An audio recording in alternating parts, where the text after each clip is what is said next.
ప్రయాగ్రాజ్లో జరిగే అతిపెద్ద ఆధ్యాత్మిక సమ్మేళనమైన మహాకుంభమేళాకు ఉత్తరప్రదేశ్ ప్రభుత్వం అన్ని విధాల ఏర్పాట్లు చేస్తుంది. దీనికి సంబంధించిన ఏర్పాట్లను అధికారులు రెడీ చేస్తున్నారు. అయితే కుంభమేళాలో ఎలాంటి ప్రమాదాలు జరగకుండా రోబోటిక్ ఫైర్ టెండర్లను ఏర్పాటు చేసినట్లు అధికారులు తెలిపారు. అంతేకాకుండా 200 అగ్నిమాపక కమాండోలను సైతం ఉంచనున్నట్లు తెలిపారు. ఈ వివరాలను Prayagraj additional director general Padmaja Chauhan మీడియాకు తెలిపారు.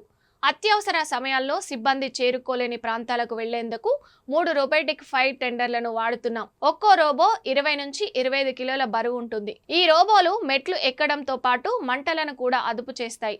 దీంతో పాటు 35 మీటర్ల ఎత్తు నుంచి నీటిని స్ప్రే చేసే ఆర్టిక్యులేటింగ్ వాటర్ టవర్లు, అత్యాధునిక సాంకేతిక పరిజ్ఞానంతో కూడిన కెమెరాలు ఏర్పాటు చేశామని పేర్కొన్నారు. వచ్చే ఏడాది జరిగే కుంభమేళ ఏర్పాట్ల కోసం ఎన్టీఆర్ఎఫ్, ఎస్టీఆర్ఎఫ్ తరహాలో ప్రత్యేక శిక్షణ తీసుకున్న ఎస్టీఆర్జీసీని ప్రారంభించినట్లు ప్రయాగ్రాజ్ ఏడీజీ తెలిపారు.